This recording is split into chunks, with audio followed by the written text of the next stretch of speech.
Hello दोस्तों, कैसे हैं आप सब। तो दोस्तों, हमारे चैनल में राजेंद्र बलोच जी की जो पुस्तक है उत्तराखंड समग्र ज्ञान कोश की उसकी एक सीरीज चलाई जा रही है। 10 सीरीज हम पहले कंप्लीट कर चुके हैं। आज हमारी ये 11वीं सीरीज है। दोस्तों, इस पुस्तक से वर्तमान में काफ़ी सारे क्वेश्चन परीक्षा में बनने लग गए हैं। तो जो भी क्वेश्चन इस बुक से बनते हैं वो हमारी सीरीज के माध्यम से आपको उपलब्ध कराए जा रहे हैं। और दोस्तों, इसी के साथ आपको बता दूं कि हमारे चैनल में उत्तराखंड की तैयारी भी शुरू हो गई है। उत्तराखंड की तैयारी के लिए एक बैच भी चालू हो गया है जो एकदम निःशुल्क है, जहां से आपको कोई भी पैसा नहीं देना है। आप निःशुल्क से वो कोर्स ले सकते हैं। आप हमारी प्लेलिस्ट में जाइए या फिर आप नीचे डिस्क्रिप्शन में जाइए, आपको वहां से वीडियो के लिंक मिल जाएंगे। चलिए दोस्तों, हम लोग शुरू करते हैं आज की हमारी सीरीज उत्तराखंड समग्र ज्ञान कोश राजेंद्र बलोच जी की। तो पहला क्वेश्चन हम लोग देख लेते हैं। पहला क्वेश्चन है, थारू जनजाति की कितनी उपजातियां हैं। दोस्तों, जनजाति से संबंधित उत्तराखंड में काफ़ी सारे क्वेश्चन एग्जाम में बनते हैं, इसलिए काफ़ी इंपॉर्टेंट इनसे संबंधित क्वेश्चन होते हैं। तो थारू जनजाति की कितनी उपजातियां हैं, आपका उत्तर क्या हो जाएगा, 7 उपजातियां हैं। चलिए ठीक है, दूसरा क्वेश्चन देख लेते हैं। अर्थव्यवस्था के विचार से थारू जनजाति कितने वर्गों में बटी हुई है। तो अर्थव्यवस्था के विचार से थारू जनजाति 3 वर्गों में बटी हुई है। यहाँ देखेंगे उपजातियां हैं, देखिए कंफ्यूज नहीं होना, यहाँ पर ये उपजातियां इनके साथ हैं, लेकिन अर्थव्यवस्था के विचार से जब कहेगा तो 3 वर्गों में थारू जनजाति बटी हुई है। चलिए देख लेते हैं तीसरा क्वेश्चन। तीसरा क्वेश्चन है, मस्तानी हिंडोला किसके बनाए गए चित्र हैं। दोस्तों, ये बनाए गए चित्र हैं मोलाराम के। तो मोलाराम ने बहुत सारे चित्रों बनाए हुए हैं, उनके द्वारा बनाए गए काफ़ी चित्र हैं। पिछली वीडियो में भी उनके बारे में चर्चा मैं कर चुका हूं। और अभी 2 चित्र आपको और याद करना है कि मस्तानी और हिंडोला किसके बनाए गए चित्र हैं, मोलाराम के। ठीक है, एक चौथा क्वेश्चन देख लेते हैं। कालागढ़ बांध की मुख्य नहर को कहाँ मिला दिया गया है। तो कालागढ़ बांध की मुख्य नहर को उत्तर प्रदेश के गढ़मुक्तेश्वर नामक स्थान पर गंगा में मिला दिया गया है। दोस्तों, एक इंपॉर्टेंट क्वेश्चन है, आने वाले एग्जाम की दृष्टि से क्वेश्चन ऐसे ही बन सकता है कि कालागढ़ बांध की जो मुख्य नहर है वो गंगा में किस स्थान पर मिलती है। तो आपका उत्तर क्या हो जाएगा, गढ़मुक्तेश्वर नामक स्थान पर।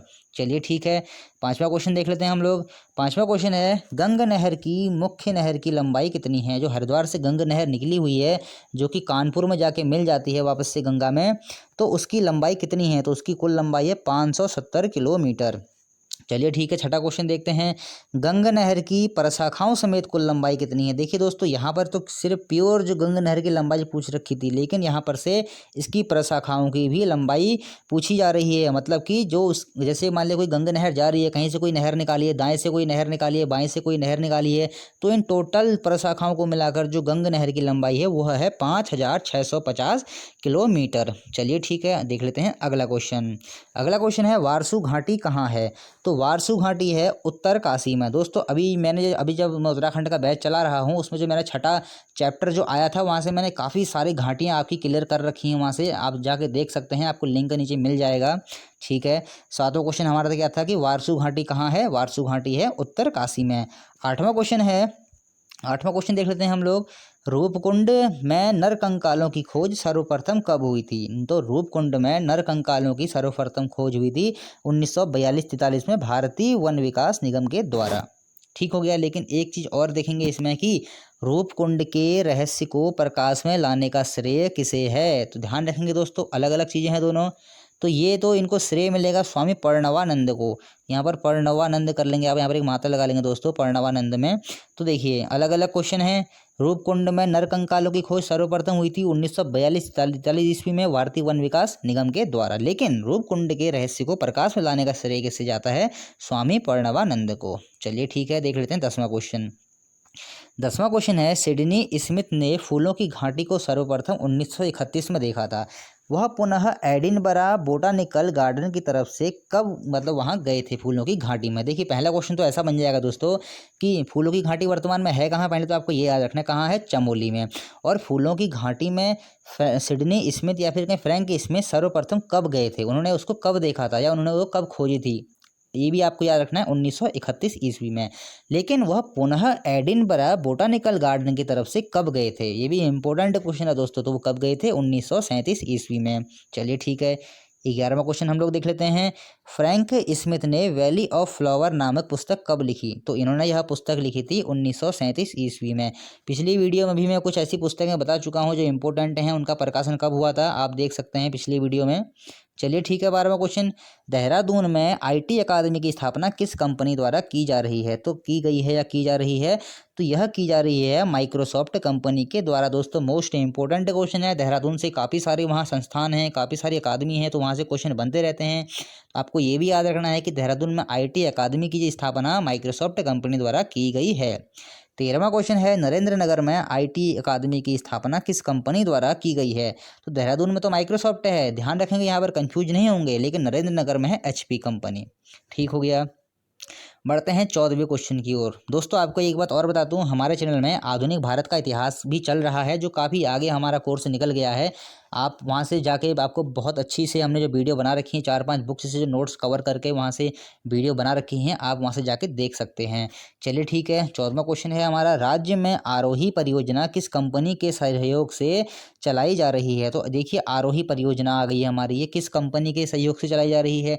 तो यह चलाई जा रही है माइक्रोसॉफ्ट और इंटेल कंपनियों के सहयोग से, मतलब कि 2 कंपनियों के सहयोग से राज्य में आरोही परियोजना चलाई जा रही है। दोस्तों ये इंपॉर्टेंट क्वेश्चन है कि ये परियोजना किसके सहयोग से चलाई जा रही है, एग्जाम में क्वेश्चन बनते हैं, आपको याद रखना है। गोरखाली भाषा किस लिपि में है? जो गोरखाली भाषा कहाँ की है? नेपाल की। वह किस लिपि में है? वह है देवनागरी लिपि में। चलिए ठीक है, बढ़ते हैं अगले क्वेश्चन की ओर। 16वां क्वेश्चन है हमारा, भारत का भाषा सर्वेक्षण नामक पुस्तक किसने लिखी है? तो यह लिखी है जॉर्ज गियर्सन ने। दोस्तों भाषा पुस्तकों से संबंधित काफ़ी सारे क्वेश्चन एग्जाम में बनते रहते हैं, याद रखना है आपको कि भारत का भाषा सर्वेक्षण नामक पुस्तक किसने लिखी है? जॉर्ज गियर्सन ने। चलिए ठीक है, बढ़ते हैं हम लोग 17वें क्वेश्चन की ओर। इंपॉर्टेंट क्वेश्चन है 17वां क्वेश्चन, पहाड़ी बोली को कितने भागों में बांटा गया है? तो पहाड़ी बोली को 3 भागों में बांटा गया है। कौन कौन से? पश्चिमी पहाड़ी, मध्य पहाड़ी और पूर्वी पहाड़ी। और जो उत्तराखंड का क्षेत्र आता है दोस्तों, वो आता है मध्य पहाड़ी में। ये भी आप नोट कर लेंगे कि जो उत्तराखंड का जो क्षेत्र आ रहा है वो बोली की दृष्टि से मध्य पहाड़ी में आता है। चलिए, और 3 भागों में बांटा गया है पहाड़ी बोली को। चलिए ठीक है, समझ गए होंगे आप। और चलिए 18वां क्वेश्चन देख लेते हैं कि मुनस्यारी किस नदी के तट पर बसा हुआ है? तो मुनस्यारी बसा हुआ है गोरी नदी के दाएं तट पर। मुनस्यारी कहाँ है? पिथौरागढ़ में। चलिए ठीक है, 19वां क्वेश्चन देखते हैं। 19वां क्वेश्चन है, मोलाराम की ब्रज भाषा में सबसे अच्छी कृति कौन सी है? मतलब कभी कभी दोस्तों क्वेश्चन ऐसा ही बन जाता है कि मोलाराम अपनी रचनाएं किस भाषा में किया करते थे, तो आपका उत्तर क्या हो जाएगा? ब्रज भाषा में। तो ब्रज भाषा में भी यह अपनी रचनाएं किया करते थे, और इनकी ब्रज भाषा में जो सबसे अच्छी इनकी जो रचना है वह है गणराज वंश। चलिए ठीक है, 20वां क्वेश्चन है, बर्थवाल सांस्कृतिक संघ की स्थापना कहाँ की गई है? तो बर्थवाल सांस्कृतिक संघ की स्थापना लैंसडाउन में की गई है। चलिए देख लेते हैं 21वां क्वेश्चन।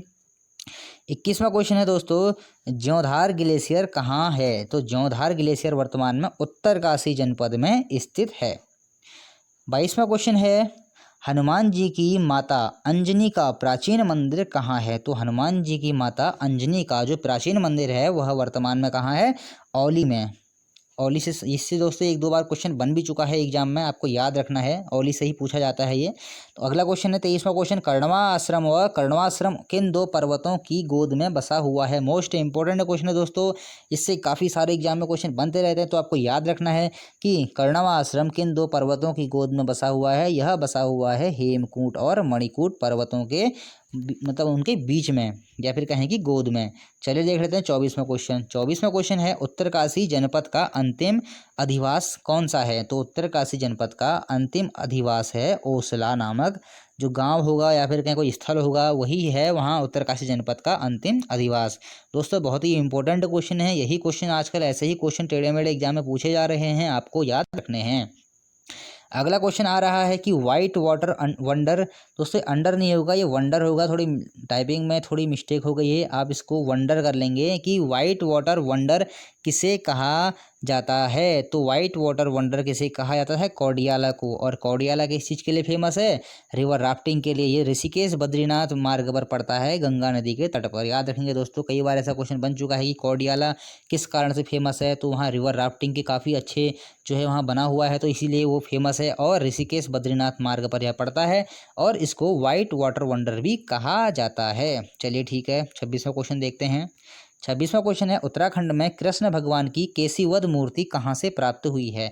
तो उत्तराखंड में भगवान कृष्ण की केसीवद मूर्ति मोर ध्वज से प्राप्त हुई है। मोर ध्वज कहाँ है? कोटद्वार में। ठीक हो गया दोस्तों। 27वां क्वेश्चन देख लेते हैं। उत्तराखंड में कोकून उत्पादन केंद्र कहाँ है? तो उत्तराखंड में कोकून उत्पादन केंद्र है आपका देहरादून में स्थित है। काफ़ी सारे क्वेश्चन देहरादून में दोस्तों, बहुत सारे संस्थान हैं, बहुत सारे उत्पादन केंद्र हैं, तो वहाँ से क्वेश्चन बनते रहते हैं। आपको याद रखना है कि उत्तराखंड में कोकून उत्पादन केंद्र कहाँ है? देहरादून में। चलिए देख लेते हैं 28वां क्वेश्चन। उत्तराखंड में डोरी पैमाइश का सफल तरीका किस गवर्नर ने निकाला? मतलब जो उत्तराखंड में जो ब्रिटिश गवर्नर आए थे उनमें से डोरी पैमाइश जो एक भूमि से संबंधित एक पैमाइश थी, उसका जो सबसे सफल तरीका किस गवर्नर ने निकाला था? तो वह निकाला था बैकेट ने। चलिए ठीक है।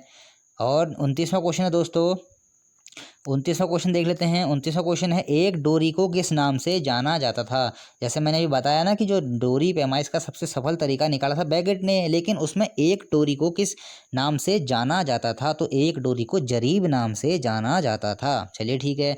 और आज का दोस्तों लास्ट क्वेश्चन और 30वां क्वेश्चन देख लेते हैं। मोतेश्वर किसका प्राचीन नाम है? दोस्तों एग्जाम में आजकल ऐसे क्वेश्चन बनने लग गए हैं, जैसे कि आपसे पूछा जाएगा, जैसे कोई आपको शहर दे दिया जाएगा, आपसे पूछा जाएगा कि इसका पुराना नाम क्या है। जैसे कि अल्मोड़ा, देखिए अल्मोड़ा को राम क्षेत्र के नाम से जाना जाता है, अल्मोड़ा को आलमनगर के नाम से भी जाना जाता है। ऐसे ही वो तो मैं आपको जब एक पूरा का पूरा जब एक जिला उठाऊंगा ना, जैसे अल्मोड़ा जिला है या फिर कहें या नैनीताल जिला है, तो उस जिले के बारे में आपको संपूर्ण जानकारी दूंगा कि उस जिले के पौराणिक नाम क्या थे, वर्तमान नाम क्या हैं, कौन कौन से नाम रहे हैं, वहाँ कौन कौन से पर्वत हैं, कौन कौन सी झीलें हैं, कौन कौन से पर्यटन स्थल हैं, एक एक चीज़ की जानकारी मैं आपको तब दूंगा। फिलहाल भी हम उत्तराखंड का भूगोल पढ़ रहे हैं, तो उत्तराखंड के भूगोल में ही हमको फोकस करना है। तो मोतेश्वर किसका प्राचीन नाम है? यह है मुक्तेश्वर का। मुक्तेश्वर वर्तमान में नैनीताल में पड़ता है। तो दोस्तों आज के 30 क्वेश्चन हमने कंप्लीट कर लिए हैं और ऐसी ही सीरीज हमारी ये कंटिन्यू रहेगी आपके लिए, जब तक कि इस बुक्स से हम एक एक क्वेश्चन को छांट नहीं लेते हैं। बिल्कुल पूरे के पूरे 100 क्वेश्चन हमने, जितने भी इसमें 100% क्वेश्चन हमने यहाँ से कंप्लीट करने हैं, ताकि हमारा एग्जाम में कोई क्वेश्चन यहाँ से छूटे ना। तो दोस्तों हमारे चैनल में देखिए राजेंद्र बलोदी की सीरीज चालू है, साथ ही साथ में उत्तराखंड की क्लासें भी हमारी शुरू हो गई हैं, जहाँ उत्तराखंड का भूगोल चल रहा है और साथ ही साथ में आधुनिक भारत का इतिहास भी चल रहा है। तो दोस्तों आगामी एग्जाम की अगर आप तैयारी करना चाहते हैं तो मन लगा के इन वीडियोस को देखिए, इनसे बाहर दोस्तों कुछ भी नहीं आएगा। आधुनिक भारत का इतिहास मैं खुद 2-3 बुक्स से उसको कवर करवा रहा हूँ। तो दोस्तों मिलते हैं अगली वीडियो में, तब तक के लिए दोस्तों चैनल को लाइक कर दीजिए, सब्सक्राइब कर दीजिए और शेयर कर दीजिए। दोस्तों शेयर कर दिया कीजिए, ताकि जो और लोग भी हैं वो भी, आप इससे उनको भी हेल्प मिल सके। तो दोस्तों मिलते हैं अगली वीडियो में।